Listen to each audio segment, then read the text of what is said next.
Hello, everyone, and good evening to all of you.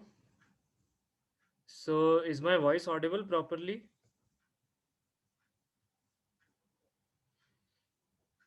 Yes, is my voice proper and audible? Yes, okay. So, good evening, and I hope I am visible also.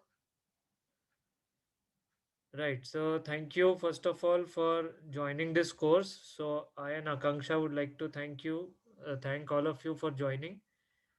This is our course that we are beginning from today, which is design and detailing of a structural steel building.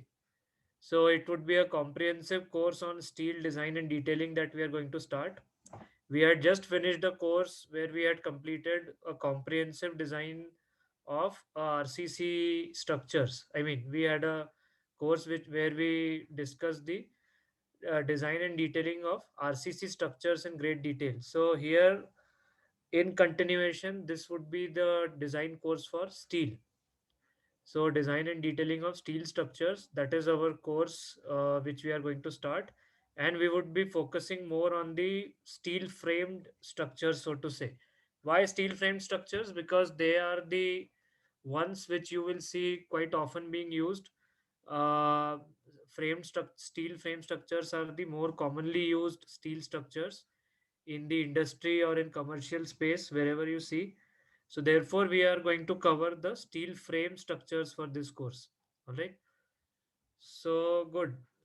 We will start our discussion for today.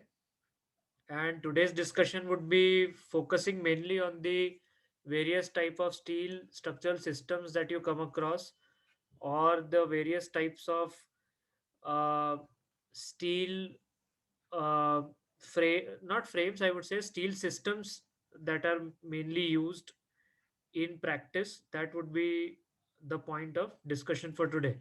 So those who had attended RCC design course, they will find this discussion slightly similar to what we had discussed during the first session of RCC design course. Anyway, so let us start. I think this has stuck. Yeah, is my video visible or not? I think it was stuck for a moment or two. Good. I think now it is visible. Yes. So the format would be that all of you would be on mute. Generally, there have been some feedback that we have got for unmuting the participants during the course, but then it becomes lot of chaotic. The situation becomes too much chaotic. So therefore, we generally try to put everyone on mute, and the way of communicating during the course would be through chat box. I know some people do not like this method of communication. They have given this feedback to allow to be unmuted, but then it becomes slightly difficult to manage. Therefore, we put everyone on mute, and so that is how it would be. So whatever you have to ask, you can just type in your questions. We are constantly monitoring the chat box, so when you ask the question, we are also able to see it, and we would be able to respond it over chat or by uh, by speech. So that would be the way we would be answering all your queries. Do not hesitate to ask any query that you have in your mind, because only when you ask will you learn. So don't be hesitant about asking. Ask whatever you feel like.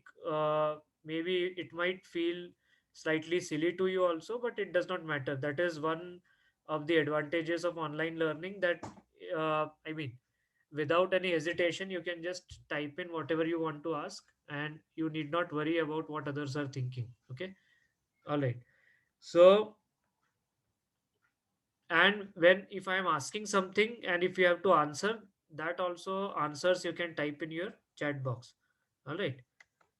Good. So uh, let us start with some basic concepts today. I hope this shared screen is visible. Yes, I hope this shared screen is visible, whiteboard, and you can see what I am writing on the whiteboard also. So if I'm writing here, are you able to see this? Yes. Good. So this is where we would be writing most of the times. This is the whiteboard screen available on Zoom. So we would be writing most of the times on this screen itself. Okay. So I have a digital uh, writing pad with a pen. So here I am writing and you can see it on the screen. Um on the shared screen itself, we would be sharing the software whenever we are going to discuss on STAD. We would be sharing our screen and then you would be able to watch the STAD software, and whatever we have to perform on software that would be visible by screen sharing itself.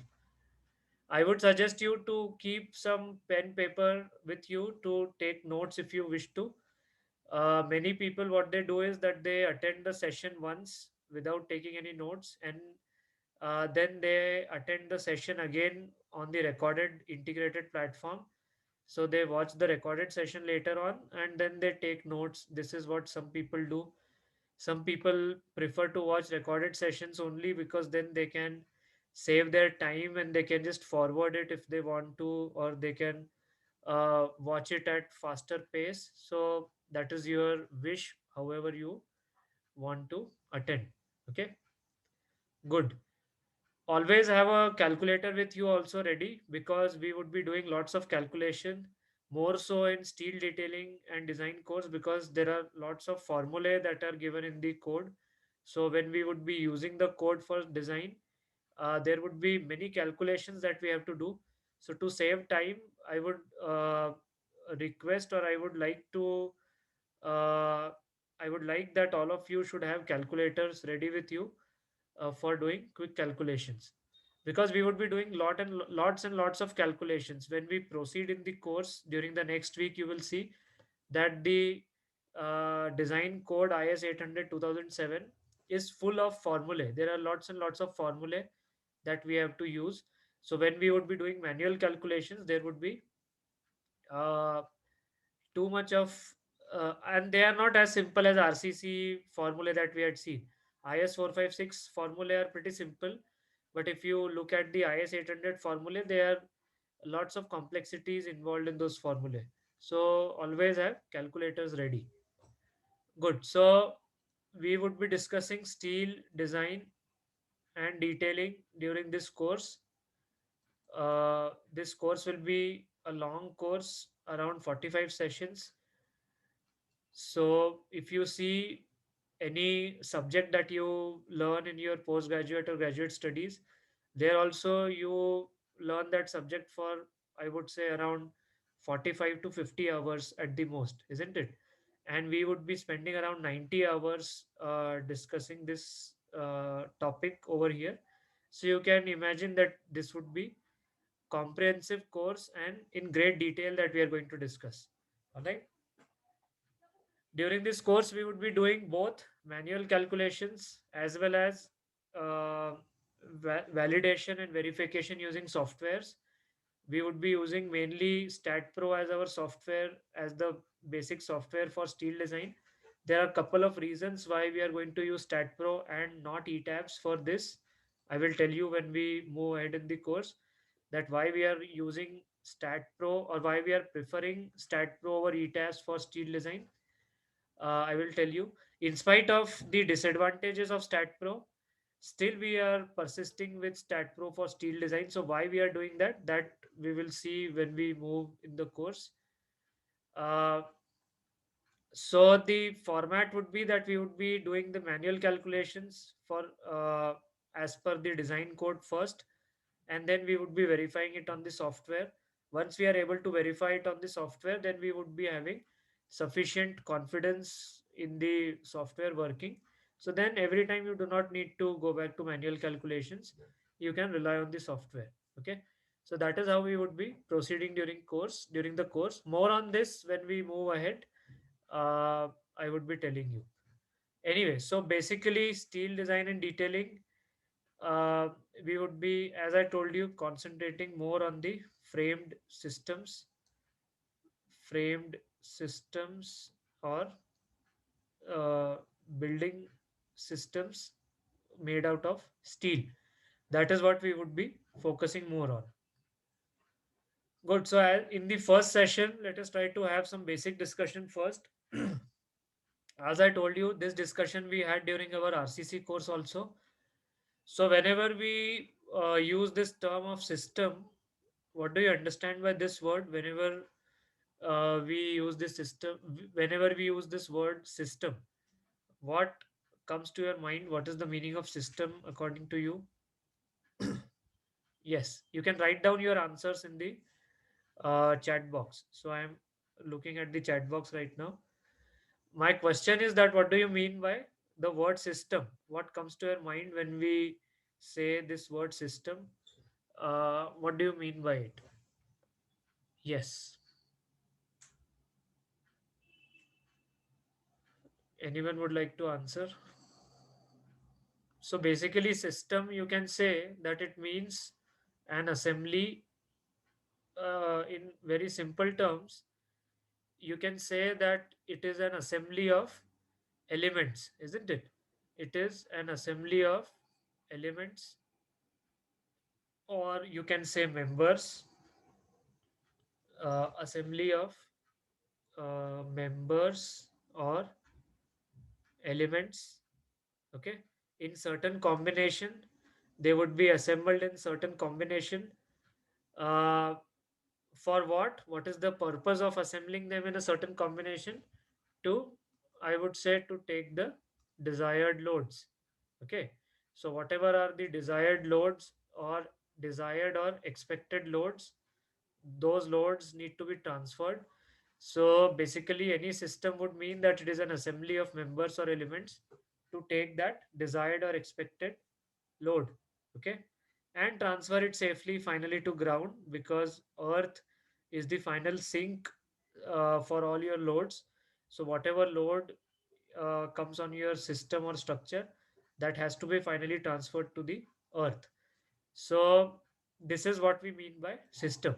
Now in our basic designs, or for our basic structures, what are those two important categories of load that any structure is expected to resist? If I ask you, what are the two important categories or types of loads which any structure that you build is expected to resist? So you will say, as per the direction of load application, I will say that one would be the gravity load and the other would be the lateral load. Okay, so uh, any load uh, acting in the direction of gravity, we will call it as the gravity load, and any load acting perpendicular to the direction of gravity, we would call it as the lateral load. Then in gravity, you can have lots of classifications, whether it is a dead load or a live load or an equipment load or a snow load, etc., etc. You know all those things. We would be discussing those when we move ahead. So in gravity, you can have lots of classifications. In lateral load, you can again have lots of classifications. But here we are just concerned with these two broad categories. One is the gravity load, which is acting in the direction of gravity. The other is the lateral load, which is acting perpendicular to gravity direction. Simple definition, very basic definition that you can say. Naturally, your structures are more critical for which type of action amongst these two. If you had gravity and if you had lateral, your structures are expected to be critical for which type of load. Naturally, you can say, and you will understand that your structures would be more critical for the lateral load effects. Okay, because generally by experience or from experience, you know that structures have a good amount of strength in the direction of gravity. It is the lateral loads for which your structures are critical generally. Okay, so lateral loads are the, I would say, critical loads for your structures uh, in comparison to your general gravity loads. Anyway, so these are the two important loads that your structure has to resist. uh, Now, when we talk about systems, there can be different type of systems. Actually, first I will tell you, uh, systems on the basis of directions. What do I mean by that? So let us say that there will be one vertical system, okay, and then there will be one horizontal system. What do we mean by vertical system and horizontal system? So vertical system would be, if I create a most simple form of structure that is possible, a simple portal, okay, and I give some numbers to these elements, let us say. Now, which in this portal, which system is the vertical system in this portal? What would you say? So, very easy. Member number 2 and 3. These form your vertical system, isn't it? And which members form your horizontal system in this? So, yeah, I mean, pretty simple. So, member number 1 forms your horizontal system. Okay, pretty easy to understand. Now, if I take a slightly complicated, uh, not complicated, but slight level of complexity, if I add, and let us say that this is our system, okay, and let us again give some numbers to these members. So these are 1, 2, 3, and 4. Then this is 5, 6, 7, 8, and this is 9. This slab portion is 9 actually, okay. Now, for this, if I ask you which are the vertical, which members together are forming the vertical system, in this case, what would be your answer? So, you can easily say that member number 1, 2, 3, and 4. These are together forming your vertical system, isn't it?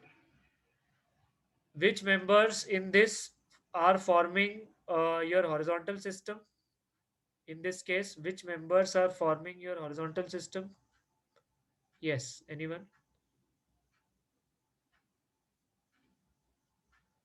So you can say that member number 5, and I could say 6, 7, 8.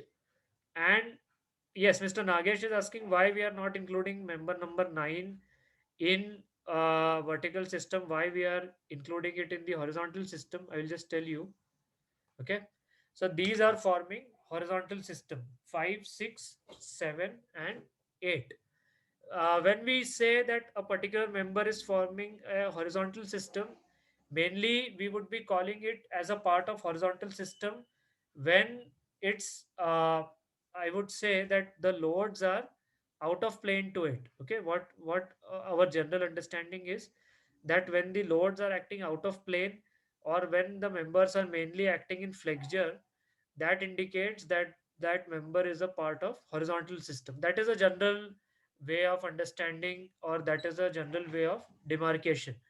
And whenever members are subjected to high axial forces, or when the members are taking loads in axial forces, then we generally understand them to be part of vertical system. Okay, even though your member number 1, 2, 3, 4 will be taking flexure also in addition to axial, and your member number 5, 6, 7, 8 would be taking axial also in addition to flexure. Still, we sort of classify it in this way, that when the predominant action is flexure, that means that those members are horizontal systems, part of horizontal system. And when the predominant action is axial, generally we would be calling it as a part of vertical system. Okay, that is how we generally understand it. Good. So 5, 6, 7, 8 are horizontal system, and 9 is also a part of horizontal system. Okay. Now, do you see any difference between 5, 6, 7, 8, and 9? Yes. Can anyone give some point of difference between 5, 6, 7, 8, and 9?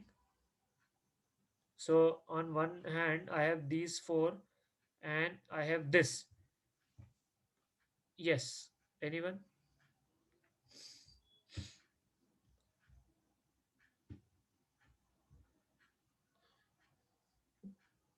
So yeah, you can say that 5, 6, 7, 8 would be more of, I would say, going in one direction. Okay, so I can call it as a part of one dimensional elements. See, this is not a proper, this is not a book definition that you are going to find, so don't try to search it in any book as such. This is just for our understanding, we are trying to discuss this.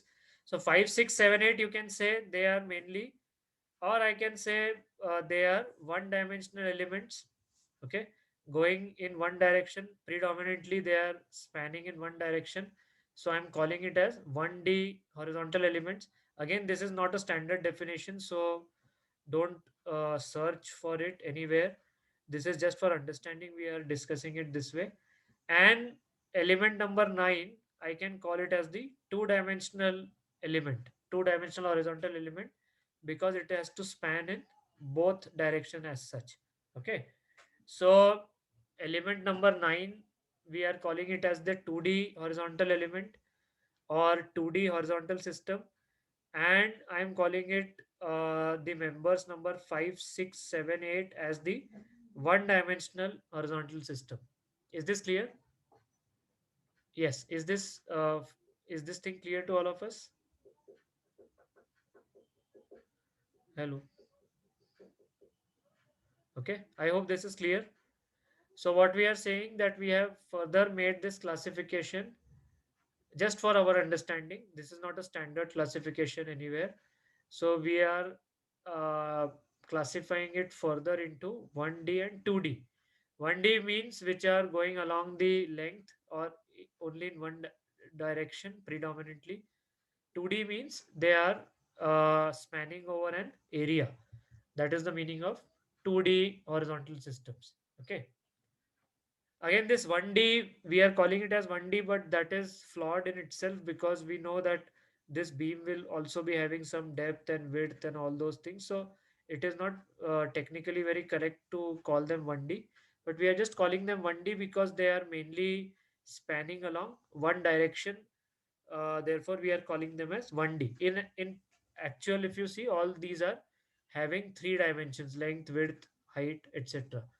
Anyway, so for our understanding, we have further classified them into 1D and 2D horizontal systems. Good. Now, can you give me some examples of these? If we start with discussion, so can you give me some examples of 1D horizontal systems? You can give me in steel, because right now we are discussing steel. But if any RCC system also comes to your mind, you can give those examples also.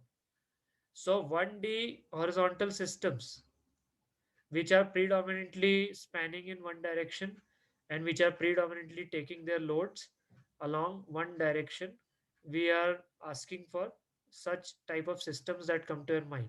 So the most simple type of system can be a simple beam, isn't it? A simple beam.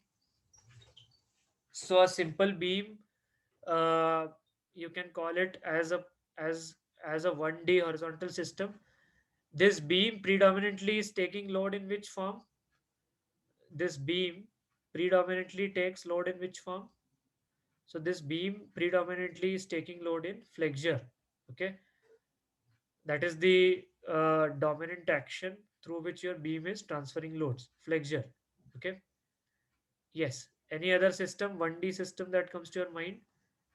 So Mr. Kunal is writing. Oh, so we have two Kunals. So Mr. Kunal Shukla is writing truss. Okay, so truss system, this is again another form of one dimensional horizontal system. How this truss is taking load? If beam was taking load predominantly in flexure, trusses take their loads predominantly in which action? So trusses are taking their loads predominantly in axial. Okay, axial compression and tension. This is how your trusses are taking their loads. If you see this beam, if you see a simple beam, and if it is subjected to sagging movements, let us say, what will happen, that here there will be tension, isn't it? And here there will be compression. This is how the loads are transferred. Plus, there will be uh, shear stresses that would be acting, isn't it? We all know this behavior. This is a simple beam that we have taken. Now, if I replace this with a truss, what do I do? If I replace this with this beam with a truss, actually, what we have done, we have not done anything. Uh, we have not done anything special. What we have done is that we have just uh, resolved. I would use the word resolved, that we have just resolved these forces, and we have configured our system in such a way that again the same type of design same type of action is being generated, and we have configured our beam system to work like this, isn't it? So basically, if you see, this is a beam, this is a truss. Actually, the load transfer mechanism remains the same. Your top cords or top fibers were taking compression in your beam. Here your top cord is taking the compression. In beam, your bottom fibers were taking the tension. In your truss, the bottom cord is taking the tension. In your beam, there was a diagonal shear transfer. In your trusses also, we have maintained these diagonal elements for load transfer, shear transfer. So basically, the working of beam and truss is identical. It is just that we have reconfigured the beam into this truss form, isn't it? So trusses mainly they are taking their loads in axials, axial compression and tension. I think you might have heard of this way of analyzing a beam, which is called as the truss analogy. Have you heard this name, truss analogy method? Generally, this is used for deep beam design and analysis. Yes, have you heard this term, truss analogy, for beam analysis? Yes, strut tie model. You can use truss analogy, or many times we use this word as strut tie model. So the concept remains the same, that our beams actually they also behave in the same way as a truss behaves. It is only the thing is that in a beam it is all homogeneous, so it is a continuous cross section. And in case of trusses, we have reconfigured it, and you could say that we have removed the unnecessary portions, and only thing that remains is truss. So we have removed all these hatched portions from our beam, and the only thing remains is the elements of truss. Otherwise, the behavior remains more or less similar. Anyway, so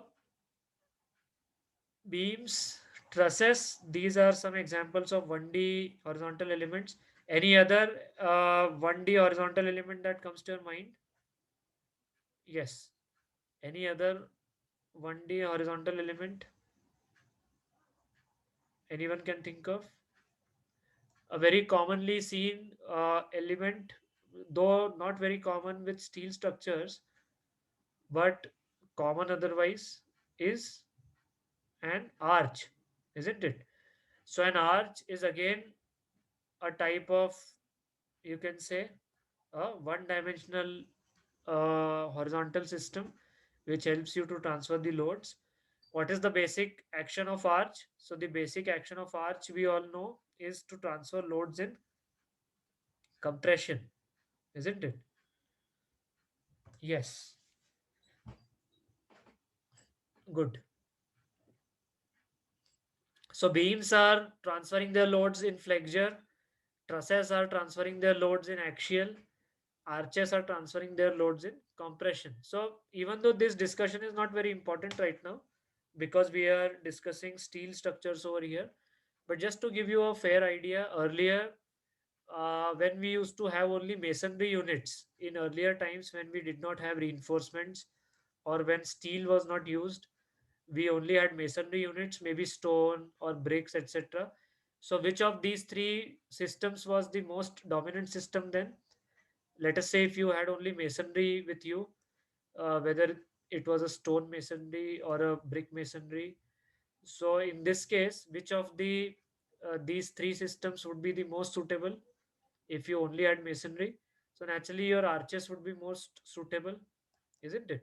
Why arches would be most suitable? Because masonry is strong in compression, and arches, you see, it is transferring load in compression. So you have the material suitable to the load transfer mechanism. Therefore, arches were predominantly used.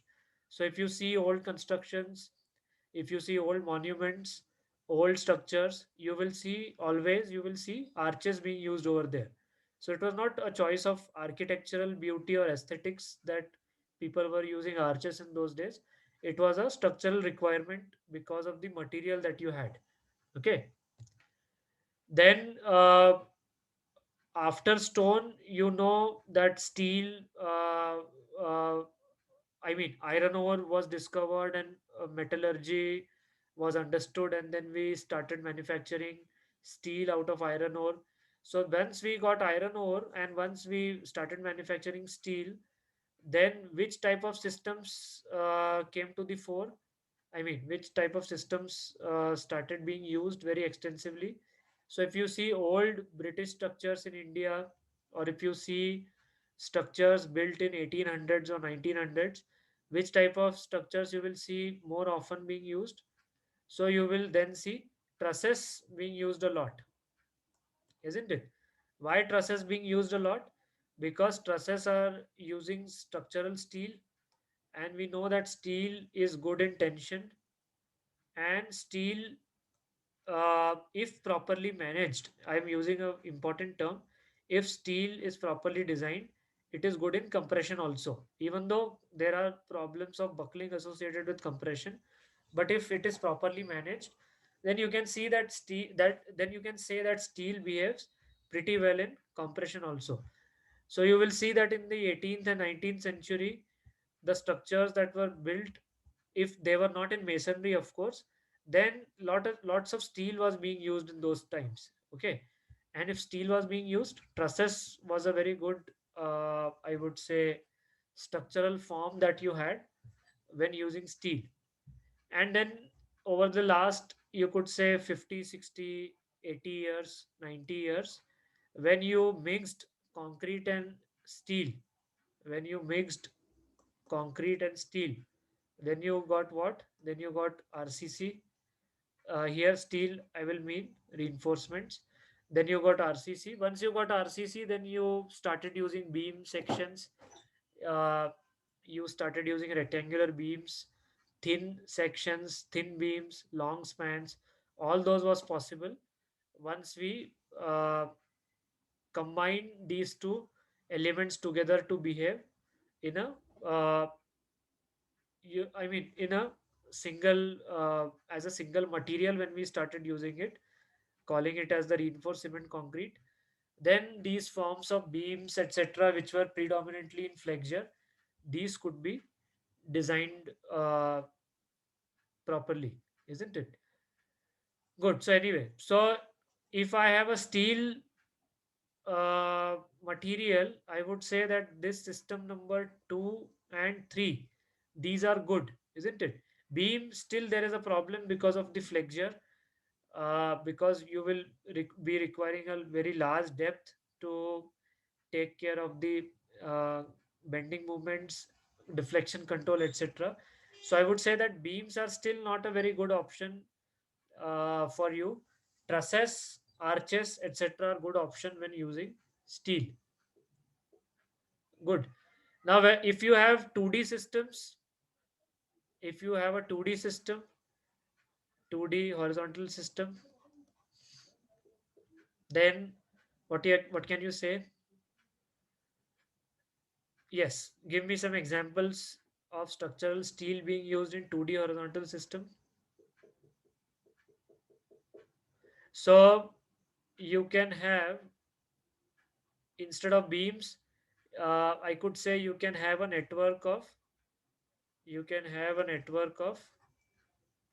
primary plus secondary beams, isn't it? So instead of having a single beam, I can create a network of primary and secondary beam like this. Okay, so this will act as a 2D horizontal system for me, isn't it? So I'm writing network of primary and secondary beams. So what do we do? If I show you the plan, you will be having beams. So this is one beam. This is the plan that I'm showing you. These are all the beams. And then you will have a network of secondary beams over here. Are you able to understand this? So this we are calling it as the network of primary and secondary beam to span over an area. Now we are discussing 2D horizontal systems which have to take load over an area, isn't it? Is this clear? Network of primary secondary beams. Hello. Yes. Is this clear or not? I hope this is simple to understand. Yes. Now here you will observe this thing that when we have a primary and secondary beam network, you will see that there are some gaps that still remain. Let us say these are my beams. So you will observe that there are still some gaps that are being left out. So let us say now I have just interchanged the color. So this, let us say, orange beams are the primary beams, and then these red colored beams are the secondary beams. Now if I have to generate, or if I have to create a continuous floor, then I cannot allow these gaps, isn't it? All these are gaps right now because I have joined these two beams together. So all these are gaps right now. Okay. So how do I fill up this gap? Because I want a continuous floor. I cannot have these openings everywhere. So I want a continuous floor. I want to somehow fill these gaps. So how do I do that when we are using steel structures? Yes. So what are the options? Anyone? Right now all these are open. I want to fill them up. So first option that we have is to put plates over it, isn't it? So what do we do? That we take steel plates and we just put steel plates over it. Okay, those steel plates are not normal plates. Those have some anti-skid properties, you can say. So if you have ever sat in a bus, you will see that the floor of a bus, isn't it, it has something like this, embossments all around. I don't know whether you have noticed this or not. So what are these? These are, of course, to provide anti-skid property to the steel plate. Otherwise, it is very smooth and you will just slip over it. So this type of system you must have seen. So these are called as checkered plates. What are these called as? This is a simple plate just with these embossments to uh, help you from slipping. So these are called as the checkered, Chequered. This design that we do is called as the checkered design. So these are called as the checkered plates. So these are nothing but just your embossments to prevent you from slipping. Now, these checkered plates are acting in the same way as your slab elements do. So, what Mr. Nagesh is asking, how these checkered plate distribute their load. So, they distribute their load in the same way as your slab element does. Okay. So, on the basis of this aspect ratio, uh, they will be distributing their loads either by one way bending or by two-way bending. All right.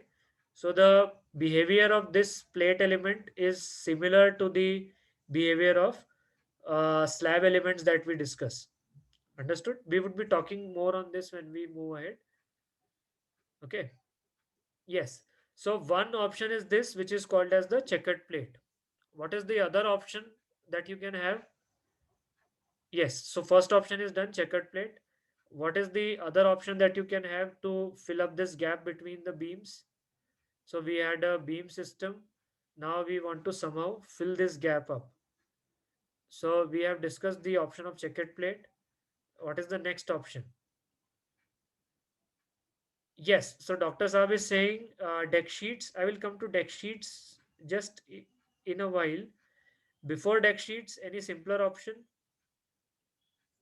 Yes, I will come to deck sheets, but before deck sheets, any other option? You might have seen these in industries being used. Grating, correct. So as Suresh ji is saying that we use gratings, isn't it? What is grating? Grating is nothing, but you have. Uh, I will try to draw gratings over here. They are nothing but you have plates like these, and those plates themselves are arranged in a grid-like fashion. So it is nothing but a grid slab made out of steel plates. If you happen to visit any industry, you will see these very commonly being used gratings. Okay, so this will be having a frame, outside frame. All right. So if I try to draw a grating over here, this is the plan that I'm drawing. So this will be having a plate, sorry, outer frame, and then all these are plates arranged like these. Have you seen gratings, or anyone not seen gratings before? Yes. Anyone who has not seen gratings? So these are flats which are arranged in this way. If I try to draw a section out of this, yes, if I try to draw a section over here, so if I draw this section AA, let us say, so how this section AA looks like. So we have a flat like this arranged, and then you have flats, yeah, like this. These are all the flats, okay, steel flats, and then you are having a member connected like this. Yes, are you able to imagine this? Anyone who is not able to imagine? So maybe I can just show a quick image of this grating, how this grating looks like. Generally, this is very commonly used in industries where you do not want any depositions to happen. Uh, because if you are using a steel plate, there will be lots of depositions. So if you do not want depositions to happen, then people prefer gratings. I'll just show it in an image. Yes, can you see this?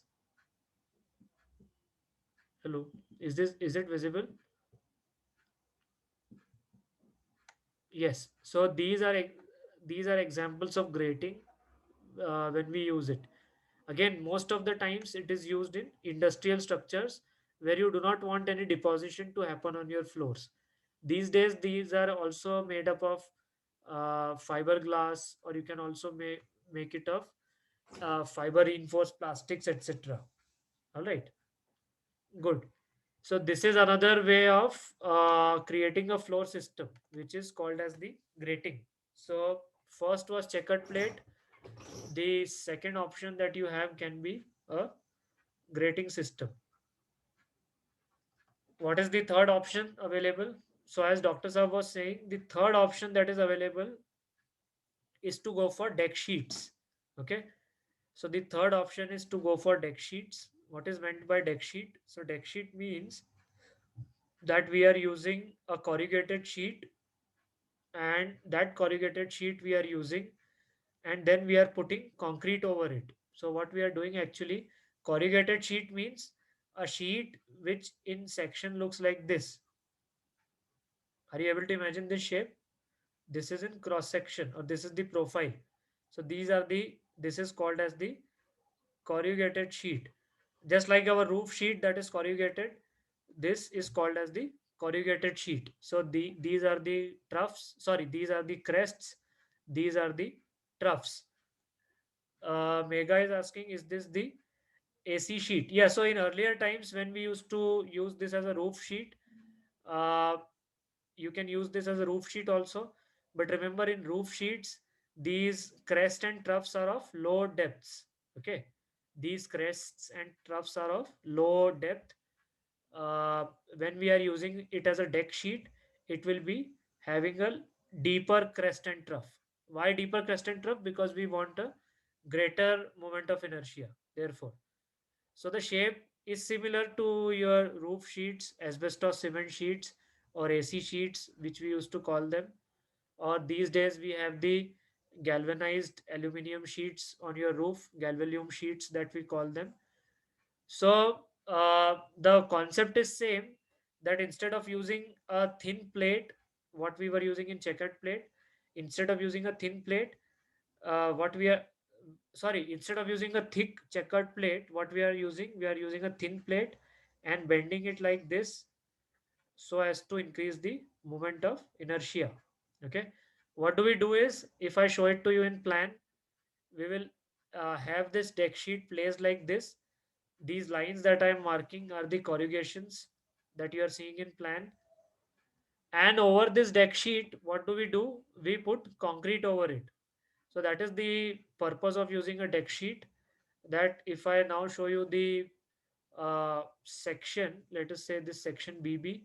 So how this section BB will look like? First, you will see some beams, okay, and then you will see your red colored beam. Maybe this is your red colored beam, and then you have your deck sheet. So I'm using this deck sheet in black color. So I don't know whether you are able to imagine this or not. So this is my deck sheet, okay. And then what do we do on this deck sheet? We also fill some concrete over it. Okay, so we top it with concrete. So what is the advantage of using this deck sheet? So the advantage of using this deck sheet is that we are able to have a concrete topping, and we get a concrete floor and with a smooth finish. Okay, so this deck sheet that we are placing over here, this acts as reinforcement also. I mean, this acts as shuttering also, and in some cases it will act as reinforcement also. So it is a dual purpose that this sheet serves.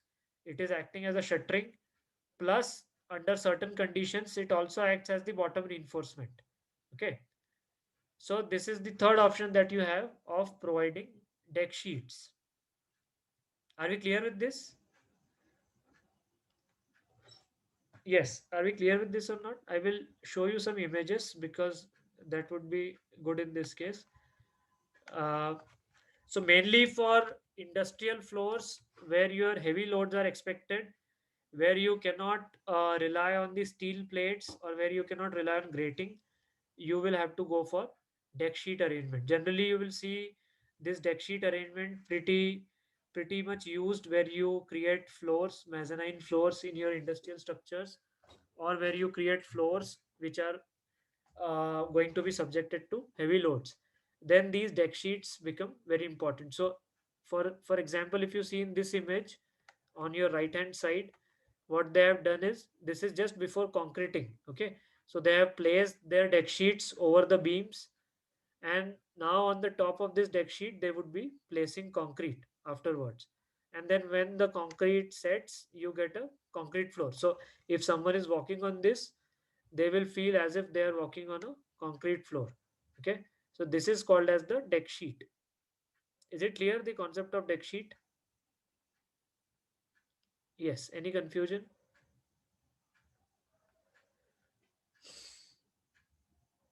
No. Good. So right now, what? Yes, Mega is asking. Concrete is poured till crest. No, concrete is poured even above it. So how do we pour concrete? So concrete would be poured even above the crest. You see over here. You see, this is the crest. This portion is the crest. This portion is the trough. So we are putting concrete even above the crest. Can you see this? Okay. Generally, there would be a top concrete topping of around 50 mm over the crest also. All right. Is it clear? Good. So what do we have? We have the first 2D horizontal system where we have a network of primary and secondary beams.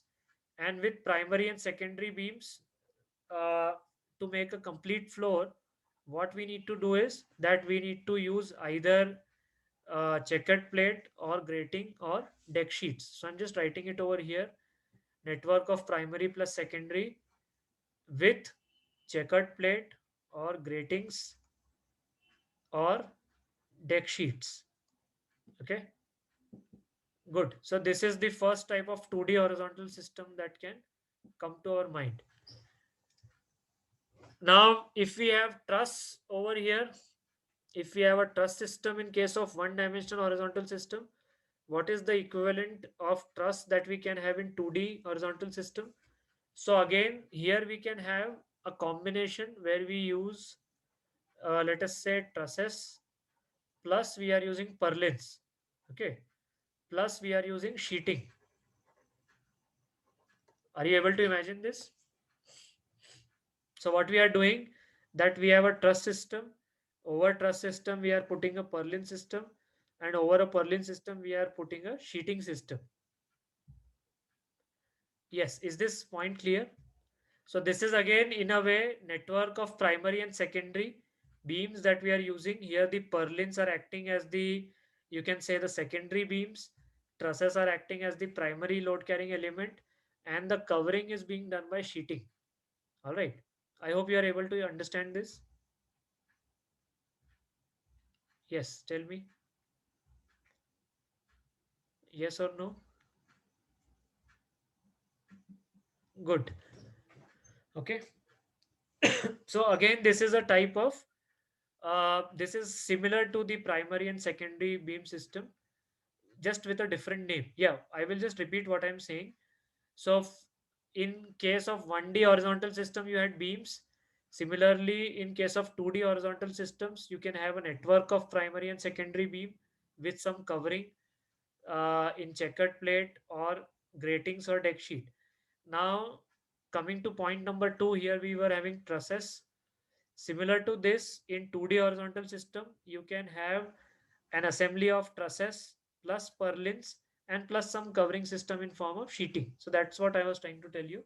This is similar to the primary and secondary beam system. Just the thing is that purlins have taken place of secondary beams over here, isn't it? And trusses are acting as the primary beam.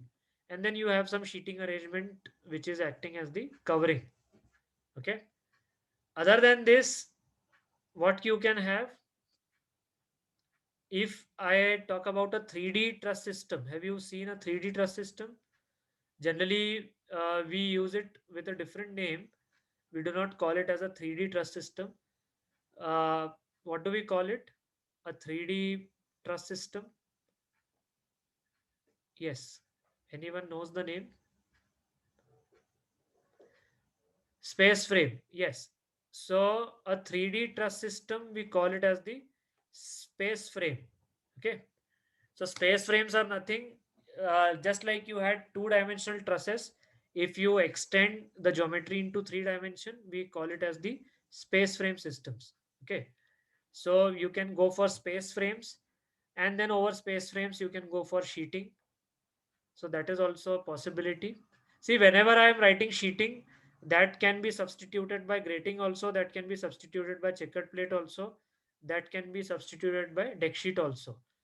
Mr. Babu had asked a question regarding the checkered plate, any load capacity classification. I will just come to that. You can ask this question during the Q&A. Okay. Yes. So we can have a space frame plus a sheeting system that we can look into. Have you seen space frames, or anyone who has not seen space frame? Generally, these days, if you go to toll booths, road toll collection checkpoints, there you will see quite often space frames being used. Or even if you go to petrol pumps, many of the petrol pumps also these days are having space frame structures over them. So even the airports, yeah, another very uh, I would say an example which is often seen these days is the example at airports. These days, whatever airports you see are being made out of space frames, isn't it? Here, I've just put some images in front of you. I hope you are able to see these images. So these are called as the space frame structures. Okay. So now they do not need any purlin system over it. They are proportioned in a way that you can directly put sheeting over this. Okay, so they do not need any additional purlin system. All right, are you able to see these space frames on your screen? Yes, good. So these are the space frame systems that you will come across. Uh, I think at Pune railway station also you see a big space frame that they have put at the railway station. Many places these days these space frames are being used. So this is a type of a truss system being used for a two-dimensional area covering, isn't it? Good. In stadiums also you come across space frames. Yeah, good. What Suresh ji is saying, in stadiums also you will come across space frames these days. Okay. Mega is asking they are proposed for only single floor. Yeah, generally they act as a roofing system, so you will not be having a multi-story structure where you are putting space frames, isn't it? So they are generally suitable to be used as roofing solutions. Yeah, good observation that you have made. So generally at intermediate floor levels, people do not prefer space frames because they require large depth. If you see that these space frames require a large depth for them, isn't it? So such a large depth may not be possible to be provided at every floor level. So these are more or less used as a roofing solution. Clear? If you want to have some intermediate floor levels, then at intermediate floor levels, I would say your primary, secondary beam system with checkered plate, gratings, etc. That is more efficient solution. Got it? Yes. Mr. Kunal is asking, is this economical? Economical for large spans. If you have to cover a large span, then these space frames are economical. And what you can see over here is that these space frames give you, I would say, a possibility of having curved shapes also. So you can see in many of the images, curved shapes being used. So these space frames give you that liberty where you can go for artistic or aesthetic shapes. What you can see over here in these images. So you not only may be restricted to planar shapes, you can also go for curved shapes with space frames. So yes, space frames become economical for large spans where you do not have depth restrictions. All right, good. So space frame can be an option to cover large two-dimensional areas, just like trusses. Okay, like arches you had for one-dimensional horizontal systems. Similar to arches, what is the equivalent if you want to cover large areas? Yes, similar to arches. Arches were 1D horizontal systems. Now, if you want to cover large two-dimensional systems, if you want to cover large two-dimensional areas, what is the equivalent structural system equivalent to arches that you can have? Yes, tell me. It is an easy domes, correct? So it will be domes. Okay. So domes are the equivalent of arches that you can use for covering large two-dimensional areas. But naturally, you will not see domes very popular with steel. Of course, because that shape, first of all, that shape is difficult to achieve in steel. You cannot have that circular shape, domical shape. It is not very easy to maintain it in steel. And second is that domes are more suitable for materials which are strong in compression and weak in tension. With steel, we don't have such a problem. So you will not see steel domes being constructed as such. Okay, it does not make economic sense to go for steel domes. All right. So steel domes are not seen as such. So with steel systems, what is the most commonly seen I sorry, with steel structures, what is the most commonly seen systems? It would be network of primary and secondary beams with checkered plate or grating or deck slab. It can be truss plus purlin systems, or it can be space frame plus sheeting systems. These two are more used for roofing solutions, where you have to cover as a roof and these can be used for roofing as well as intermediate floor levels. Okay, so these systems can be used for roofing plus intermediate floor systems. Is it clear? Yes, tell me. Is this understood or not?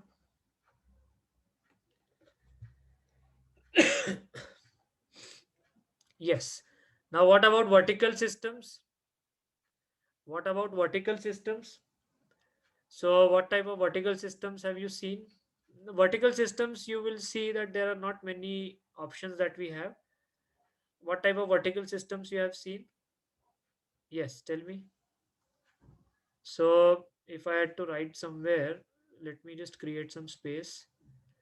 So, if I write over here only, vertical system. Yes. Now, vertical systems are, I mean, we don't have much options with us. Mainly, you will see some steel columns, okay, simple columns.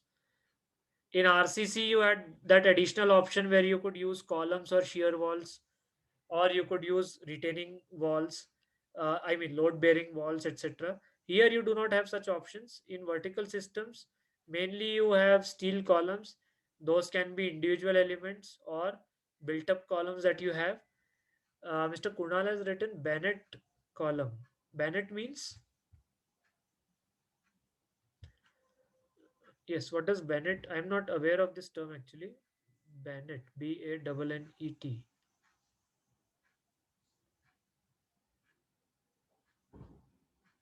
Anyway, I think you will write. So in vertical system, you will see that we don't have much of options available with us. So mainly, we will be using columns. There are these days in some advanced studies, what they are doing is that they are using steel plates, and they are using these steel plates as shear walls. Yeah, that's what, like a wall system. What Suresh ji is using, what Suresh ji is writing, that they are using steel plates, and they are making built up steel plates to behave like a wall system. But that is very rare, not very commonly used. So mainly you will see your column systems, or you can have built up column systems being created. Okay, so this is the general type of assembly that you will be seeing. Okay, so either your columns would be single columns, or they would be some built up columns where you are combining two or more elements together to behave as a unit. Those would be called as the built up sections. So this is what we generally use for vertical. Now, when we are going to use a system as a whole, what we are going to do, what we are going to do, we are going to combine these. So basically, you have to pick and you have to combine them to form a one overall system. So you will have to pick one from this vertical system, you will have to pick one from this horizontal system, and you will have to pick one from this 2D horizontal system. So vertical system plus one dimensional horizontal system plus two dimensional horizontal system. This together will form a complete structural system. Are we clear with this? Okay. So generally, when we would be discussing during this course, what is the system most commonly we would be adopting? So we would be adopting, in vertical system, we would be having columns. Those columns can be individual elements or made out of built up sections. Plus, mainly we would be taking beams. Okay. Plus, for 2D horizontal system, we would be taking mainly primary plus secondary beams covered with either grating or checkered plate or deck sheets. So, primary and secondary beams covered with checkered plate or grating or deck sheets. This is what we would be generally discussing during this course. Okay, so this can be called as a steel frame system or structural steel frame. Is this clear? Structural steel frame? Yes. Tell me yes or no. So this is what we would be mainly discussing during this course. So from vertical system we have taken columns. From one dimensional horizontal system we have taken a simple beam, and from two dimensional horizontal system we have taken a combination of primary and secondary beam with some covering solution that can be in the form of checkered plate or grating or deck sheet.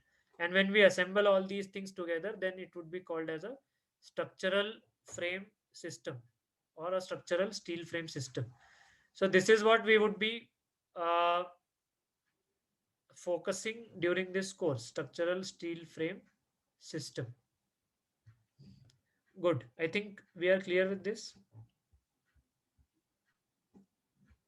Mr. Akarsh is saying crane unloaders and loaders comes in which system? So crane unloaders, loaders or crane systems mainly have a column for the vertical. They have a beam generally for their horizontal. Okay.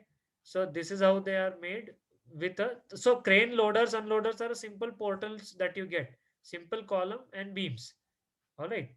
So uh, that is how you can basically uh, understand about the crane loaders, unloaders, etc. Okay. Yes. Okay. In our industrial sheds that you come across, there are two options that you have in industrial sheds. You can go for a steel column, plus you can go for trusses, plus you can go for truss plus purlin plus sheeting system. That is one option that you have. Okay. The other option that you have in case of industrial sheds is you go for steel columns and you go for beams, and then you go for a network of beams and purlins. So that is the another type of industrial sheds that you see. So you must have seen industrial sheds having trusses also. You must have seen industrial sheds having rafters and purlins also, isn't it? So both options are available with you. These days, when you call PEB or pre-engineered sheds, pre-engineered sheds are mainly using steel columns plus steel beams, which we call it as the rafters, plus purlin system, and then it has some sheeting over it. So when we use these days the pre-engineered shed concept, that is how they are using, isn't it? All right, very good. So this is some basic things that we wanted to be discussed for our systems. Now, yeah, PEB, when we use the word PEB these days, pre-engineered sheds or pre-engineered building systems, these mainly are using steel columns made out of plates. Then they are using rafters or beams made out of plates, and then over it they are having a purlin system, and over the purlin system they are having a sheeting system. So that is the uh, system arrangement that PEB sheds are using these days. Okay, good. Now another important point or another important distinction or difference that you have between RCC and steel, you must have heard this many times, but just to clarify this, what is one more major distinction between steel structures and RCC structures? Yes. So RCC, basically you are able to cast whatever size you want. It is completely customizable. So you can have any size. Practically you can have any shape also, isn't it? You just have to cast that shape. So any dimension, any shape, practically you can have in RCC. But such a liberty we do not have in steel. Why we do not have in, whenever I use the word steel from now on, I would be implying structural steel. Okay. If I'm using the word reinforcement, it will mean the steel that we use as reinforcement in RCC. So if I'm using the word steel from now on, I will be implying structural steel. In RCC, what I was saying, that you have the liberty, or you have a lot of I would say uh, lot of freedom in selecting your sections in RCC. You can practically go for any width, any depth, whatever you want, any shape, as long as you are able to cast it, of course. but you have a lot of leeway available in RCC. But generally in structural steel, you do not have so many options. Why you do not have so many options? Because you have to basically get these sections from the market, and in the market they are being constructed to some standard sizes, to some standard shapes. So one very big limitation of using structural steel is that you cannot go for a section size of your choice. uh, Choice means any size that you want, that will not be available. Generally your design is restricted by the limited options that you have in structural steel. Okay, so in structural steel, generally you will be having your sections either as hot rolled, okay, or you would be having your sections as uh, I would say, what do we call it as, extruded, okay, or you would be having your sections as cold form, or you would be having your sections as cold pressed.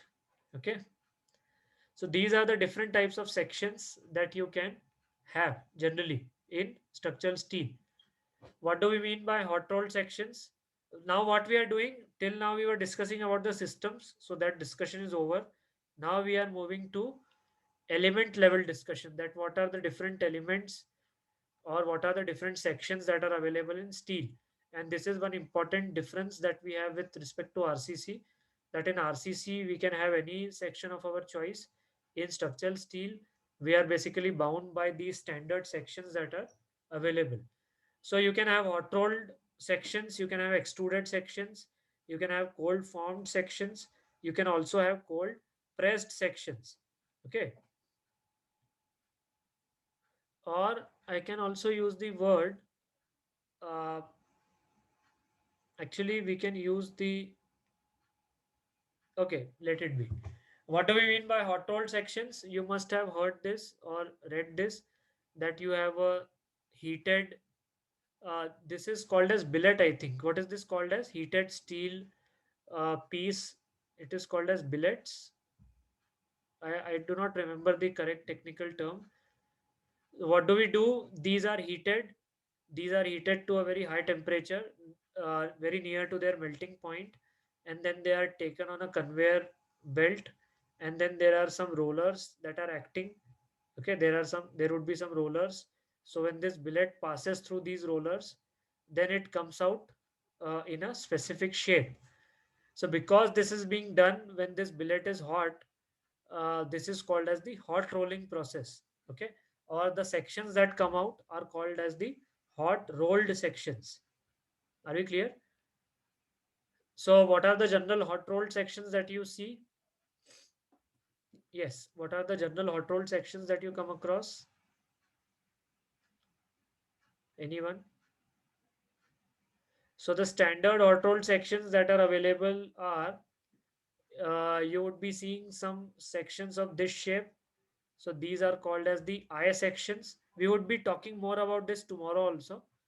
So these are called as the I sections. Okay, I. Why I? Because of their shape. Then you have got these shapes.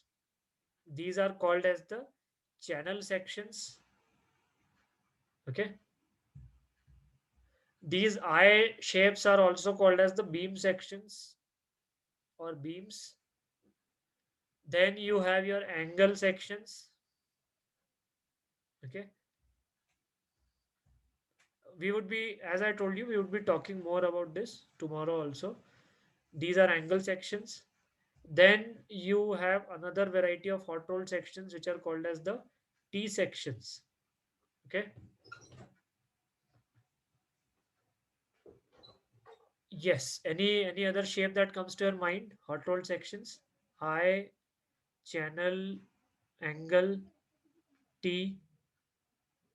I think these are the important types of sections that you see. Then in extruded, you get tubular sections or hollow sections. So you have hollow, rectangular, you have hollow square. I mean, the first was square, this is rectangular, and you have the hollow pipe also. Okay. So these can be formed by extrusion also, and these are also formed by hot rolling and then connecting one seam. I mean, what do I mean? So these hollow sections are formed by two methods. Either they can be formed by extrusion method, that is one. The other method is, what do you do? That you take a simple plate like this, you hot roll it, and you form a hollow section out of it. Now, naturally, there will be some joint.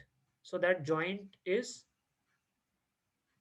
connected by heat treatment. So these are also another method of making hollow sections. Okay. So when we make it by the extrusion process, it is called as the seamless. Okay. These are called as the seamless. And when we make it this way, these are called as the seam, having seam. If you see a cricket ball, in cricket ball also you have a seam, the thread that you have on your cricket ball. Similarly, over here you have a slight uh, embossed portion over here, which is called as the seam. So either you can have seamless hollow sections which are manufactured by extrusion, or you can have hollow sections having seam in it. Okay, is this clear? Manufacturing hollow sections? Yes, yes or no?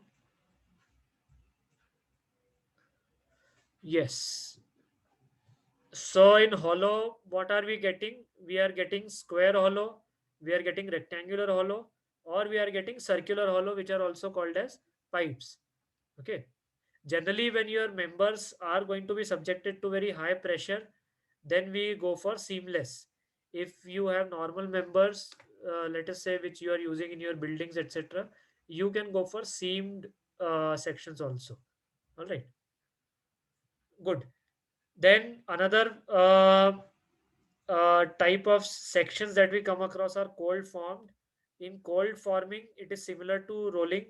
The only difference is that in rolling, hot rolling, we were putting the steel billet or whatever it is called as at a very high temperature.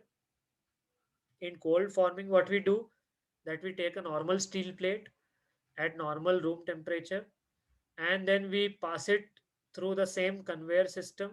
Then there are some rollers, so those rollers are going to bend this steel plate, and it is going to make it in required shapes. So generally all our purlins or deck sheets, uh, generally these sections are made by cold forming, or it is also called as cold rolling. Okay. So these types of sections, the steel plate thicknesses are low.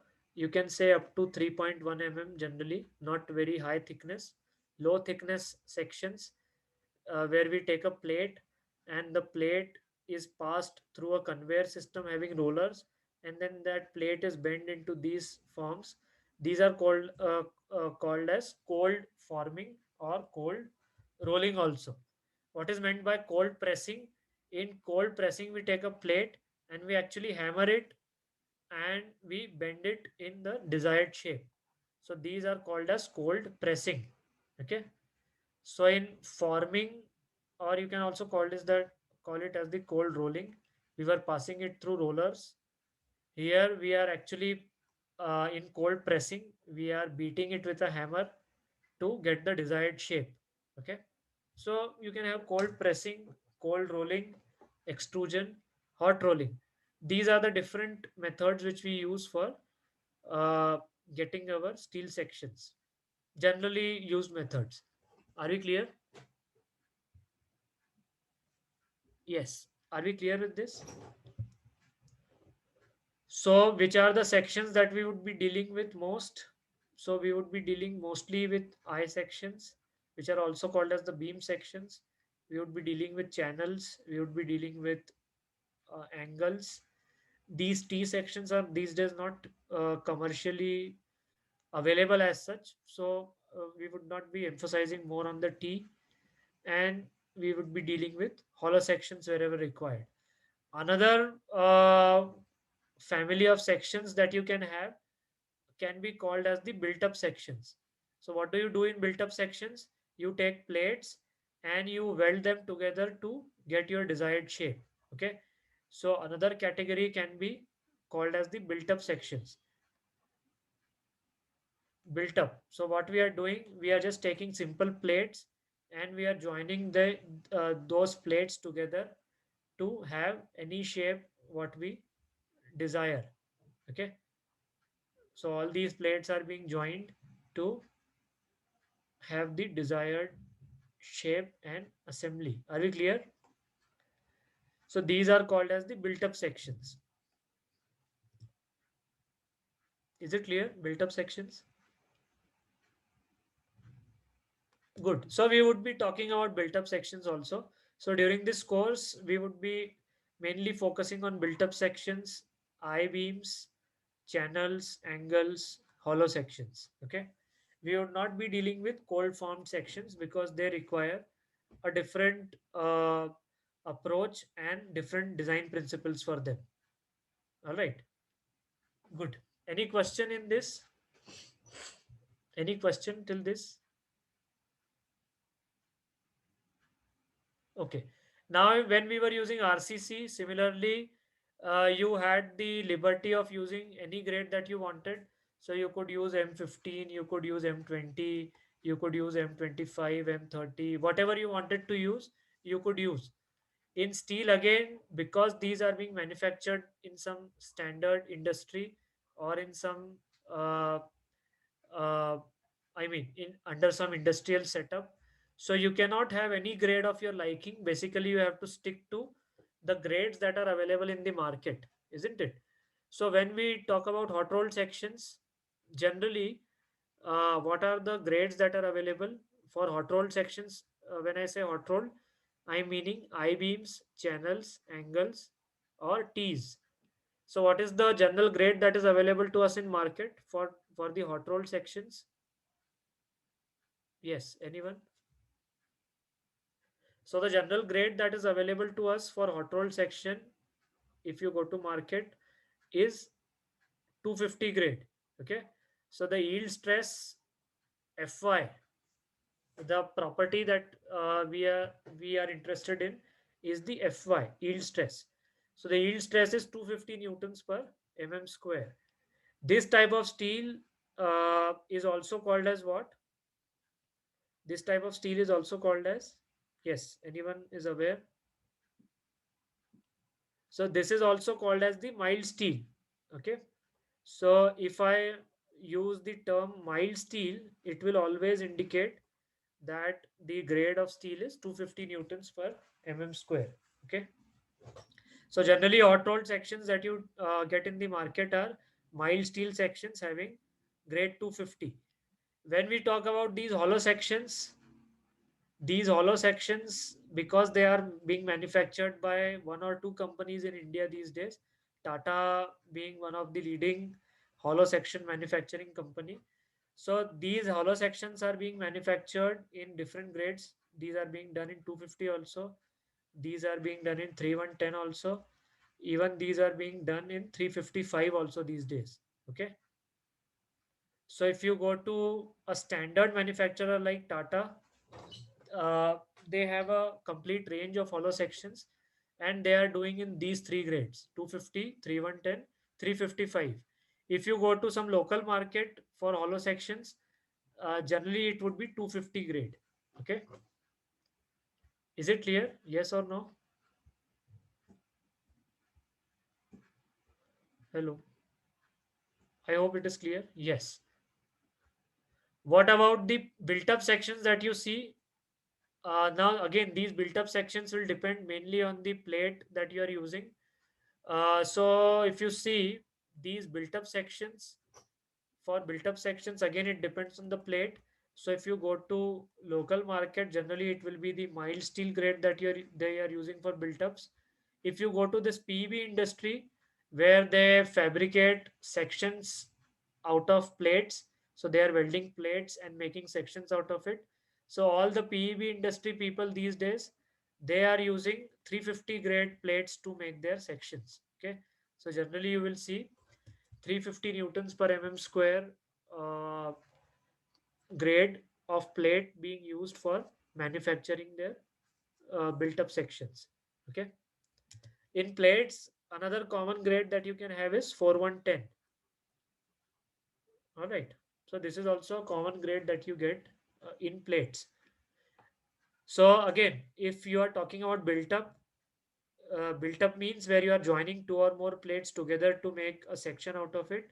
If you are talking about the PEB industry, they are using these days 350 grade.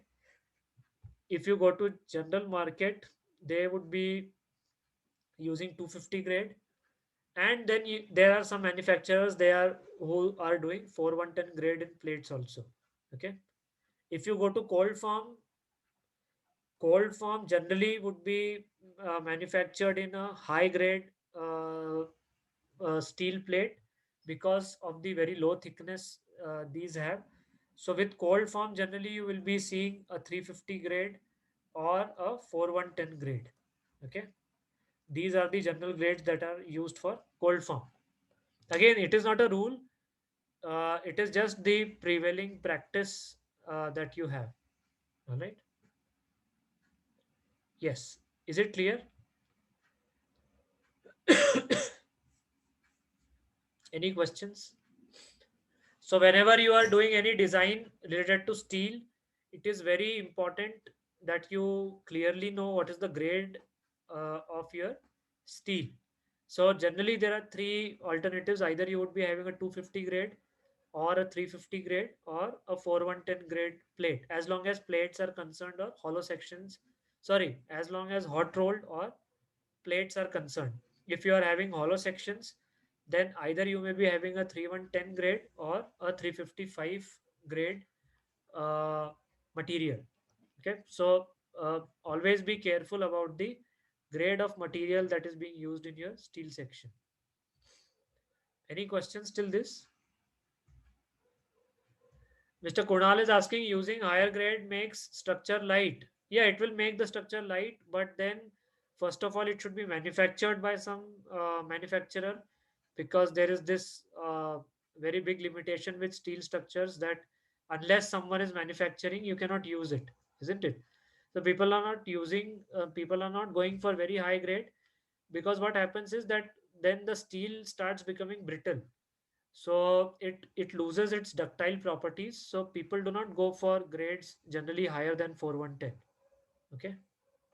Yeah, ductility gets compromised, what Mr. Kunal is writing. So ductility gets compromised because of the metallurgical changes that are induced. So people don't like to go above 4110 generally. If you compare it with our normal reinforcement, what is the grade that we have? What is the grade for reinforcement that we use? So either we are using 415, but that was in earlier times. These days we use 500 grade reinforcement, isn't it? We also have 550 these days. Yes. In earlier times, we had mild steel reinforcements also. Now they are not used anymore. But generally for stirrups, we used to have mild steel reinforcements having FY 250. So these days, FY 250 for reinforcements is not used anymore. So we are having either 500 or 550 that we are using. Anyway, good. So these are all the sections that we have.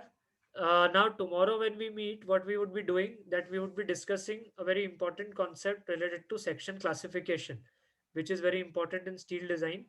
So whenever we are discussing anything related to steel design, you will always see this section classification term coming up.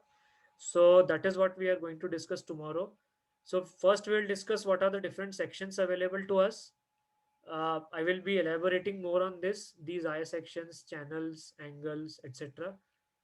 Then we will see what is the section classification, what is the meaning of section classification, and then we will also discuss what are the important sectional properties that you need to understand.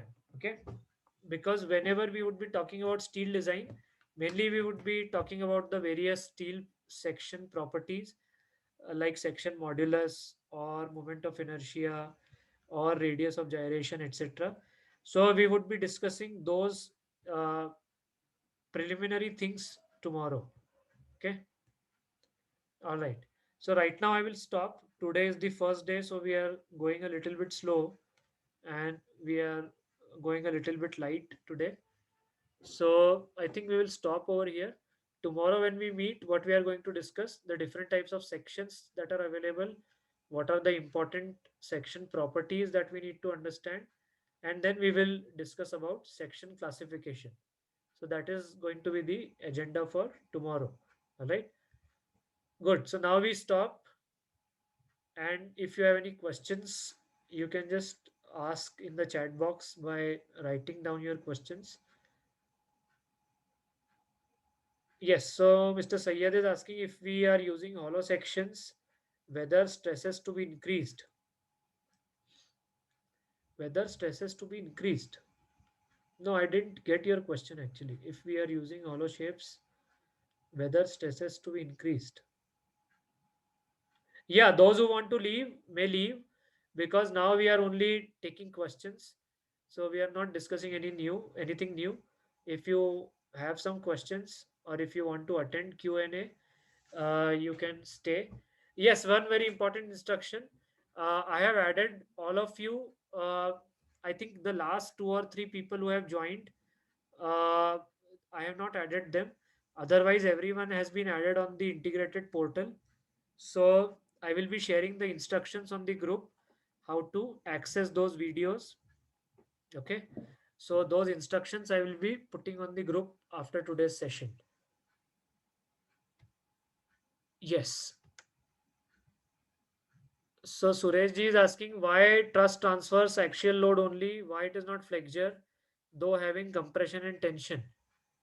See what I was explaining you, that when you have a truss, actually the behavior is just like a beam. So first I will, let us say if I take a beam like this, if you see the beam stresses that you have, this is a simply supported beam, let us say. The simple stresses that you have in a beam is, let us say this is subjected to sagging loads. So you'll be having compression over here, you will be having tension over here, and then you, if you observe, you will be having tensions in these diagonals, isn't it? Like this. Okay. So what we are doing in a way when we do truss out of it, so when we do truss out of it, basically we are providing members only where axial forces were getting generated. So I'm removing everything else and I'm providing my members. So this becomes my top chord. This becomes my bottom chord. Okay. And then I am having some diagonal elements like these. So just like in a beam, your action that was happening, same we are basically simulating in a case of truss. Now these are taking your compression top chord, okay, bottom chord is taking tensions, and these diagonals are also taking tensions.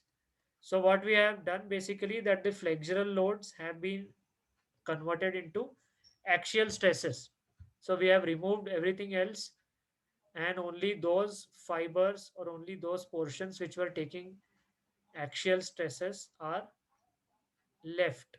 Okay, everything else has been removed. So this is what truss behavior is all about. Understood?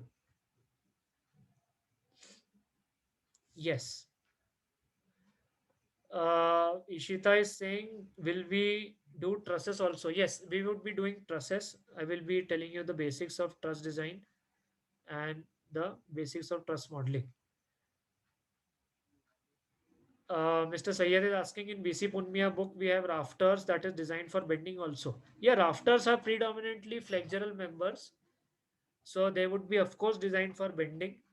See, when I say, I had made this point clear earlier also, that if we are using, let us say, if we are using column, okay, the column is a predominantly vertical load carrying member. So predominant action would be axial, but it also has substantial bending moments, isn't it? So even though I'm saying that column is a predominant axial member, it has to be designed for bending moments also. Similarly, if I take a case of beam, I say that it is a predominantly flexural member, but in some cases, beams also have substantial axial forces, isn't it? Or what Mr. Kunal is writing, that we have arches.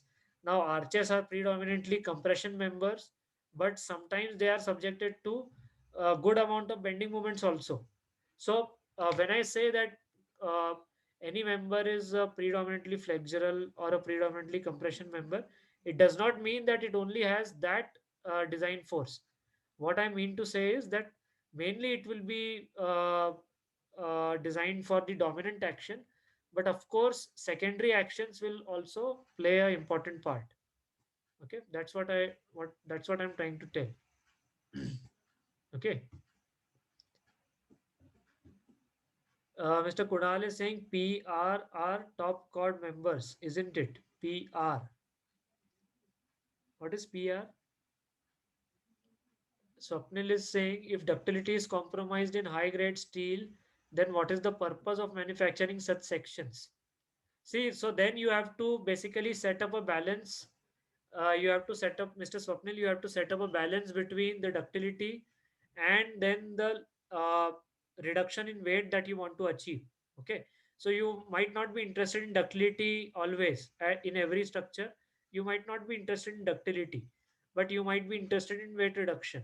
So for weight reduction, you would have to go for higher grade sections, isn't it? So it is the balance that you have to set. If you are in a location where ductility is important for you, then maybe you will not worry so much about the high grade that you want to use. You will settle for a lower grade and you will focus more on the ductility. But let us say where you do not have an issue of earthquake, or you are at a place where earthquake is not the dominant action, then you might go for a higher grade steel section, which helps you in reducing the weight. So it is the balance that you have to strike after all. Yes. But anyway, people do not use steel grades higher than 4110 commercially. I mean, I have never seen people using structural steel grades greater than 4110. Okay. Yes. Mr. Kunal is writing principal PR. Mr. Kunal, you write it to everyone so that everyone can read what you are saying. PR are top chord members, principal rafters. No, no, principal rafters mean when we are using a system where our beams, I mean, when we are not using a truss system, let us say when we are using a portal system, and let us say this is the elevation, when we are going for this system where this is my column, okay, and these are my rafters. So this is what I'm calling my rafter as. And instead of this, I can go for a truss system also, where this is my truss system and this is my column. Okay. So here I am making truss out of it. Is it clear? So this will be called as the truss system. And this will be called as the top chord. This will be called as the bottom chord, verticals, diagonals, etc. And in this system above, these will be called as the rafters. And then these would be called as the columns. All right. Clear?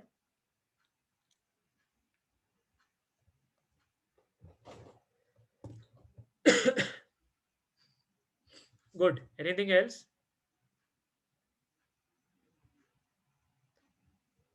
All right, so then we stop for today. Tomorrow, when we meet, we are going to discuss more about sections, section properties, and section classifications. Okay, so section classification will form the basis uh, of many of your concepts in the upcoming steel design.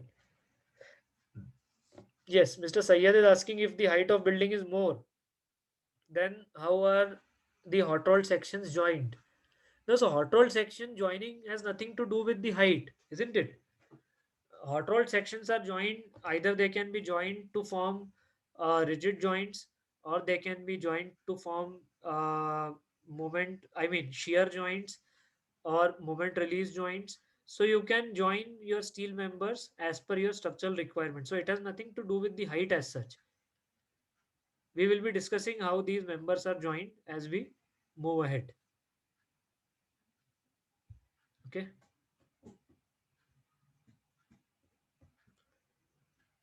Yeah, yeah. What Mr. Sayyed is asking about fixed and pinned, those are concepts that we would be dealing later on, not today or not tomorrow.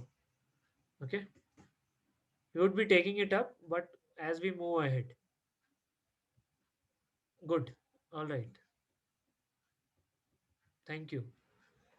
So that's it for today then. We see you tomorrow with our second session. So at same time, 7:30.